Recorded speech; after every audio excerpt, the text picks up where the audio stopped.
Morning students, welcome to lecture 5th of unit 2 of concrete technology। कल हमने कुछ test के बारे में जाना था वर्केबिलिटी के। आज वही हम कंटिन्यू रखने वाले हैं। आज नया टेस्ट के बारे में हम जानेंगे, वीबी टेस्ट, वीबी कंसिस्टोमीटर टेस्ट। उसके बारे में हम थोड़ा पढ़ेंगे और उसके बारे में मैं आपको वीडियो भी दिखाऊंगा। और कल कॉम्पैक्ट फैक्टर टेस्ट के बारे में अपन ने जाना था, तो आज थोड़ा और वर्केबिलिटी के टेस्ट के बारे में जानेंगे और हो सकेगा तो सेग्रीगेशन और ब्लीडिंग के बारे में भी हम थोड़ा पढ़ेंगे। ठीक है, आइए स्टार्ट करते हैं। वीबी कंसिस्टोमीटर टेस्ट। तो ये जो टेस्ट है वो लैबोरेटरी टेस्ट है और वर्केबिलिटी कंक्रीट की मेज़र करने में हम इसको यूज़ करते हैं। ठीक है, ये जो वीबी टेस्ट है वो किससे कंसिस्ट करता है? वाइब्रेटिंग टेबल और मेटल पॉट और शीट मेटल कॉन और स्टैंडर्ड आयरन रॉड के साथ इसके जो एपरेटस है वो, उससे ये पूरा का पूरा जो एपरेटस है वो बनता है।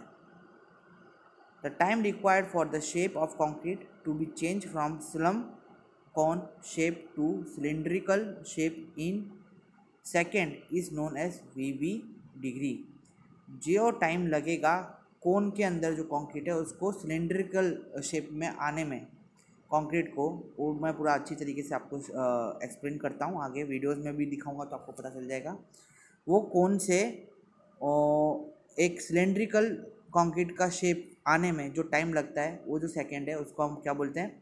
वीबी डिग्री बोलते हैं। This method is very suitable for very dry concrete whose slum value cannot be measured by the slum test। किसके लिए सूटेबल है? ये उसके लिए सूटेबल है जो अपना कंक्रीट है बहुत ड्राई है और जिसके अंदर हम स्लम टेस्ट पॉसिबल नहीं है, उसके लिए ये वीबी कंसिस्टोमीटर टेस्ट हमने बनाया है।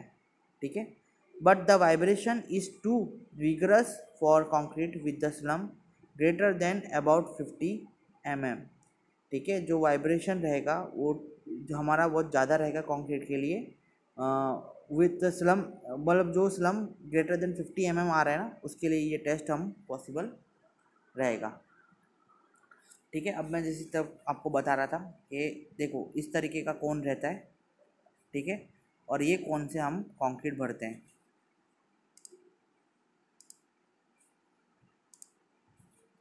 ये कोन से हम कंक्रीट यहाँ से भरेंगे। ठीक है, ये जो यहाँ से यहाँ तक का डिस्टेंस है 10 सेंटीमीटर रहेगा, नीचे का कोन का 20 सेंटीमीटर रहेगा और ये सिलेंडर का 20 सेंटीमीटर अपना पूरा डाया रहेगा। कोन की हाइट रहेगी वो 30 सेंटीमीटर रहेगी। ठीक है, जो वाइब्रेशन प्लेट है उसकी जो विड्थ रहेगी 260 mm रहेगी। ये पूरा एक ग्लास है जो कि इस तरीके क्या बोलते हैं, जैसे ही हम ये कोन भर देंगे तो ये पूरे ग्लास को हम यहाँ पे लेके आ जाएंगे और इसके अंदर अपन को रीडिंग मिलेगी यहाँ पे। ठीक है, ये पूरा मैं आपको अच्छी तरीके से समझाऊंगा। सबसे पहले क्या करना होता है, कंक्रीट का एक मिक्स तैयार करना होता है ड्राई कंक्रीट का, उसको इसके थ्रू मुझे डालना होता है। ठीक है, अब मैंने इसके थ्रू कंक्रीट डाल दिया, फिर ये जो हमारा जो एक्स्ट्रा कोन है उसको बाहर निकाल देने का होता है। फिर इसका जो कंक्रीट आया है उसको अच्छी तरीके से लेवल कर लेना होता है और इससे पहले हमको उसकी रीडिंग ले लेनी होती है। ठीक है, जो रीडिंग आई उसको हम W1 करके लिख लेंगे। फिर इसको हमको कोन को बाहर निकाल देंगे। कोन को बाहर निकालेंगे तो क्या होगा, वही शेप में अभी हमारा जो कंक्रीट है वो अपन को दिखेगा। फिर वापस से अपन को रीडिंग लेने की, उसका डिफरेंस लिख लेने का, अपन को कितना डिफरेंस आ रहा है। ठीक है, अब क्या करेंगे कि भाई इसमें ऐसा होगा कि इसको वाइब्रेट करेंगे अपन। किसको?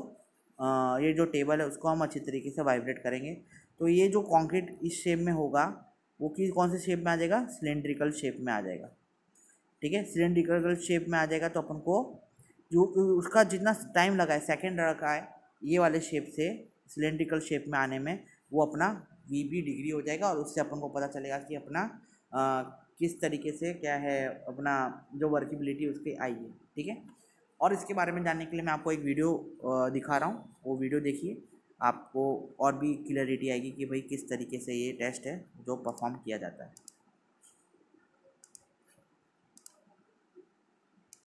देखो किसके लिए यूज़ होता है? मोबिलिटी और कंक्रीट कॉम्पैक्टिबिलिटी करने के लिए टेस्ट करने के लिए ये जो टेस्ट है हम यूज़ करते हैं, ठीक है।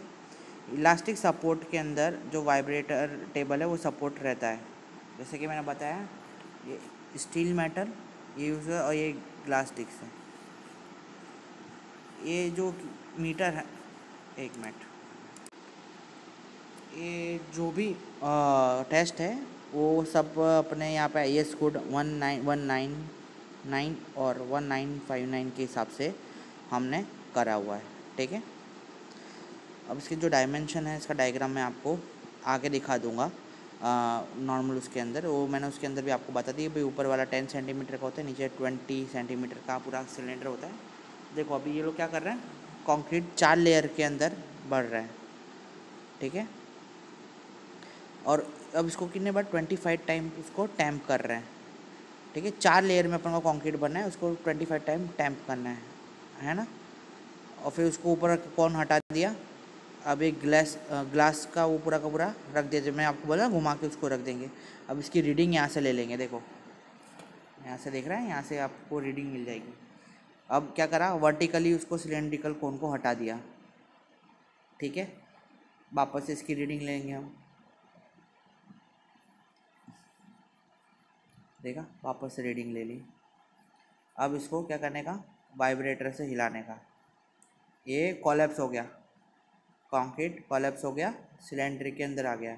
अब ये स्टॉप वो चालू करके रख लिया अपन ने कि वो कोलैप्स कितने उसमें होता है वो अच्छे तरीके से, ठीक है, जब तक वो हॉरिजॉन्टल ना हो जाए। फिर उसको वाइब्रेशन को स्टॉप कर देंगे और जो टाइम जो आएगा हमारा वो किसके ऊपर आएगा, VB सेकेंड्स बोलेंगे उसको अपन। अब VB सेकेंड्स है।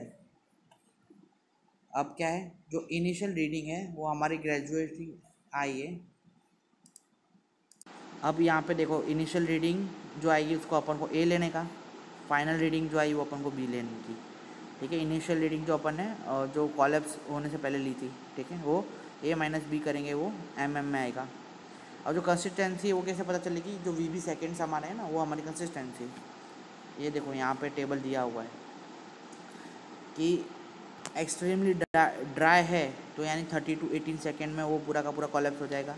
स्टीफ है तो 18 से 10 सेकेंड में पूरा कोलैप्स होगा। फिर थोड़ा स्टीफ है तो 10 से 5 सेकेंड में, स्टीफ प्लास्टिक है तो 5 से 3 सेकेंड में, और प्लास्टिक है एकदम तो एकदम 3 सेकेंड में पिघल जाएगा, ठीक है।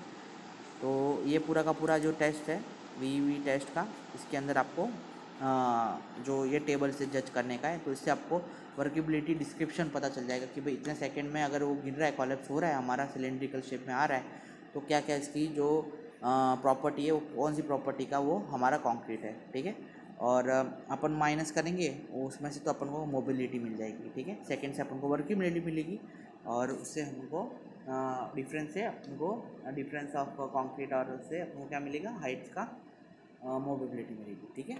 इस तरीके से ये टेस्ट है जो परफॉर्म किया जाता है। तो गाइस ये था VB कंसिस्टोमीटर टेस्ट जो कि हमने अभी पढ़ा, ठीक है। अब जो नेक्स्ट टेस्ट है उसका नाम है कैली बॉल टेस्ट। ये लास्ट टेस्ट है हमारे वर्केबिलिटी फाइंड करने का।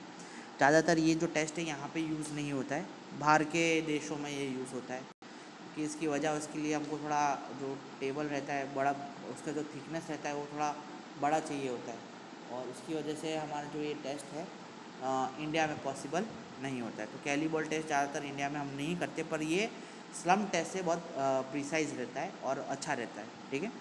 This is a simple field test consisting of determining of the depth of the which 150 mm diameter metallic ball, ये जो नीचे की जो बॉल दिख रही है उसका जो डायमीटर है वो 150 मीटर है, ठीक है।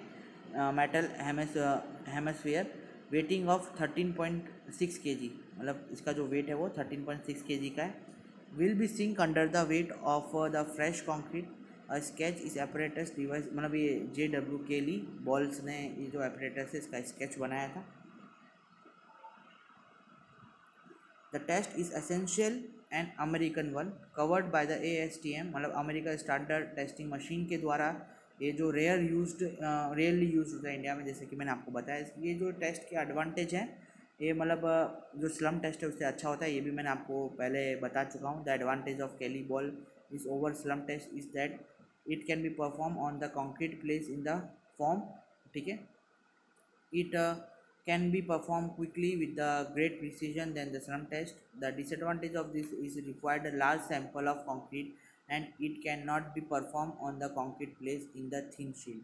थिन शील्ड के थिन सेक्शन के अंदर अपन इसको परफॉर्म नहीं कर सकते, ठीक है.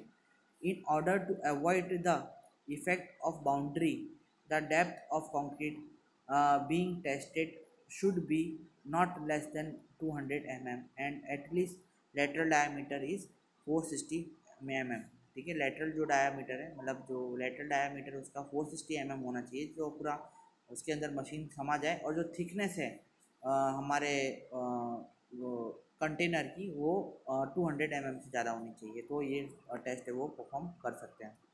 The surface of the concrete to be tested is struck off level, ठीक है.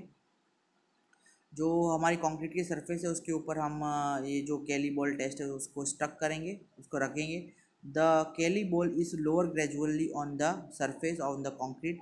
फिर हम क्या करेंगे, जो बॉल है उसको उसकी ग्रेविटी को उसको छोड़ देंगे, ठीक है, हैंडल से निकाल देंगे, तो उसका ओन वेट उसके अंदर कितना कंसिस्टीमीटर नहीं और टेस्ट होता है, पेनिट्रेशन टेस्ट होता है, उस तरीके का ही टेस्ट है ये, ठीक है.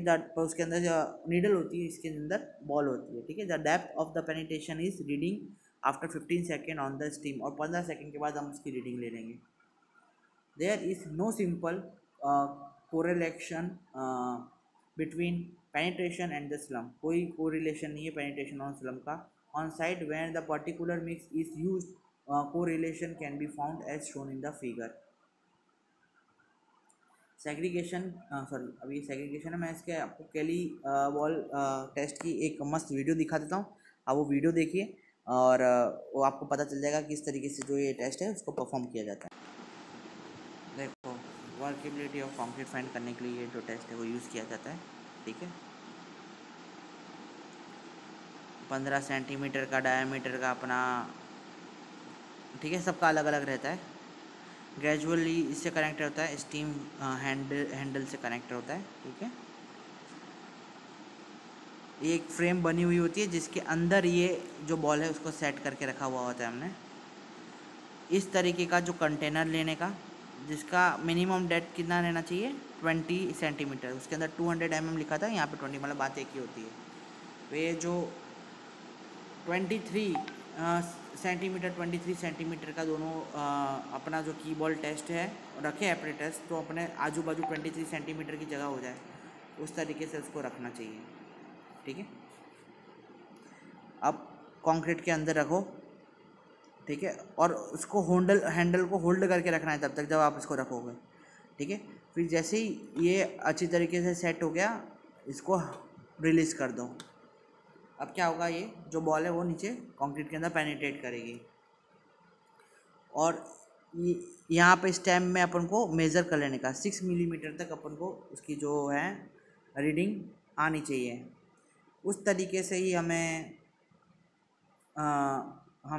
उसे ऐसी तरीके से वही सैंपल का 3 बार टेस्ट करना है और उसकी जो एवरेज वैल्यू है उसको अपन बोलेंगे स्लम्प वैल्यू बोलेंगे, ठीक है. साइड पे अपन इसको कर सकते हैं और इसका जो प्रिसीशन है वो स्लम्प टेस्ट से अच्छा होता है.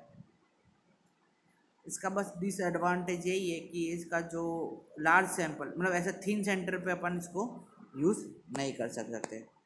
तो दोस्तों आप लोग समझ गए होंगे ये टेस्ट किस तरीके से परफॉर्म किया जाता है, ठीक है. तो ये जो टेस्ट है कंक्रीट के कोई पे भी आपको कंटेनर बड़ा चाहिए होगा और उसका जो अगर कंटेनर का थिकनेस कम है तो अभी ये टेस्ट परफॉर्म नहीं किया जा सकता, क्योंकि पेनिट्रेशन बॉल को पेनिट्रेशन होने में अपन को कम से कम उसके लिए अच्छी खासी अपन को उसकी विड्थ चाहिए, ठीक है. तो ऐसे इस तरीके का इसको जो वर्केबिलिटी का जो टेस्ट है हम परफॉर्म करते हैं, ठीक है. और यही थे सारे वर्केबिलिटी के टेस्ट जो मैंने आपको दिखाना है. तो पहले अपना स्लम्प टेस्ट पढ़ा, कॉम्पैक्ट फैक्टर टेस्ट पढ़ा, ईवी टेस्ट पढ़ा, कैली बॉल टेस्ट पढ़ा, ठीक है. ये सारे टेस्ट, फ्लो टेबल टेस्ट पढ़ा अपन ने. तो ये सारे टेस्ट हैं. आपको अगर कभी भविष्य में कोई पूछे तो ये सारे टेस्ट के बारे में आपको पता होना चाहिए. और आपने टेस्ट की वीडियोस नहीं देखी तो आप जाके देख सकते हैं. अब हम नया टॉपिक लेंगे, जो नया टॉपिक का नाम है सेग्रीगेशन. तो भाई सेग्रीगेशन होता क्या है? तो segregation can be defined at the separation of the constituent material of concrete.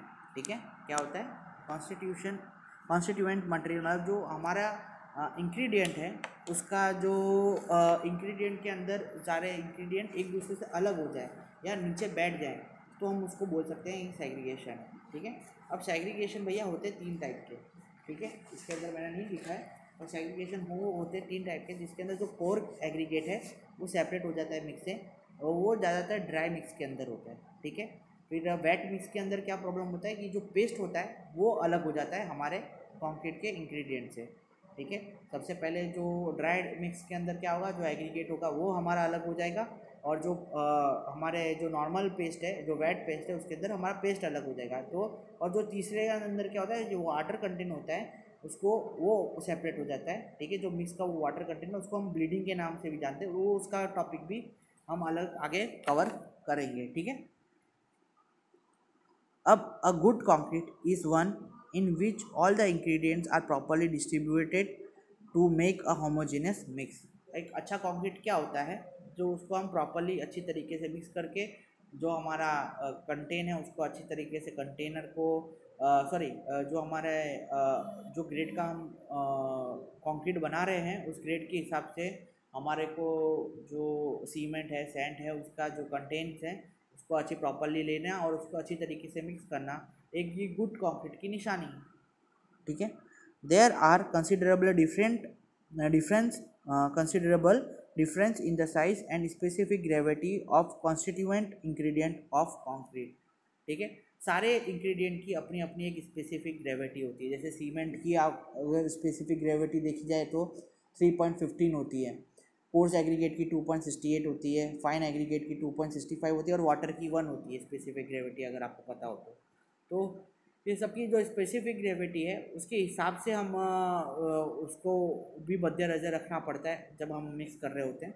ठीक है, therefore it is a natural that material show a tendency to fall apart, और इसकी वजह से क्या होता है, जो मटेरियल किस तरह आपसे टेंडेंसी रखता है कि वो एक दूसरे से अलग हो जाए। ठीक है, badly proportion mix were suffered matrix is not sufficient, matrix is not there to bind and contain the aggregate. जो बैड प्रोपोर्शनल मिक्स होता है, ठीक है, वो जो मैट्रिक्स रहता है अगर वो अच्छा नहीं रहा और इक्वलिटी अच्छी नहीं रही तो क्या रहेगा, हमारा सेग्रीगेशन हमको देखने के लिए मिलेगा।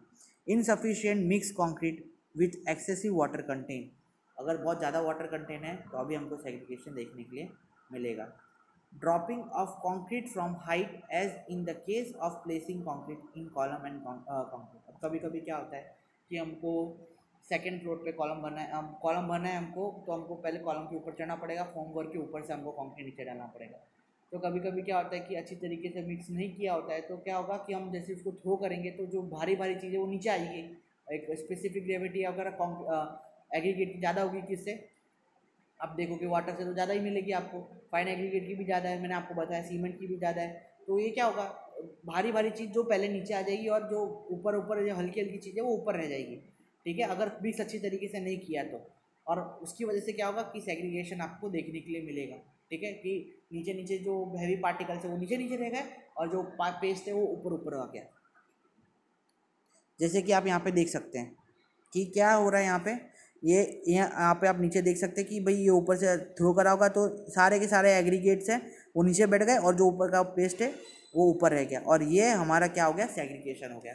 यहाँ पे आप देख सकते हैं ये पहला टाइप का सेग्रीगेशन है, ये दूसरा टाइप का सेग्रीगेशन। यहाँ पे आप देख सकते हैं ये जो पेस्ट है वो हमारे इंग्रेडिएंट से अलग हो गया। ठीक है, इस तरीके से भी सेग्रीगेशन होता है। और बहुत सारी जो जगह पे ये क्या करता है, सेग्रीगेशन स्ट्रेंथ कम कर देता है। अब सिंपल सी बात है, सारे के सारा मटेरियल नीचे, माल मसाला नीचे बैठ जाएगा तो जो स्ट्रेंथ है वो तो ऑटोमेटिकली डिक्रीज होने ही वाली है। तो बहुत सारी जगहों पे ये अपनी ये स्ट्रेंथ डिक्रीज कर देता है। क्या बोलते हैं, स्ट्रक्चर के फेलियर में सबसे बड़ा हाथ सेग्रीगेशन का भी रहता है। When the concrete is discharge from the badly design mix or from the mix with a worn out blades. ठीक है, वॉर्न आउट ब्लेड्स यानी उसके अंदर जो मिक्स के अंदर ब्लेड्स होती हैं, मिक्स के आपने देखा होगा जब भी आप मिक्स करने जाएंगे ना, वो छोटी सी मशीन होती है जो गोल गोल गोल गोल घूमती है, उसके अंदर मिक्स करेंगे तो उसके जो अंदर ब्लेड्स होती है उसको वॉर्न आउट ब्लेड्स बोलते हैं। तो अच्छी तरीके से मिक्स ना किया हो या वन ऑफ ब्लेड्स के अच्छी तरीके से रिएक्ट ना हुई हो, या उसकी वजह से भी हमारा जो कंक्रीट है वो अच्छी तरीके से नहीं रह पाता है। Conveyance of concrete by conveyor belts, wheelbarrow, long distance haul by the dumpers, long lifting by skipping and hoist are the other situation promoting the segregation of the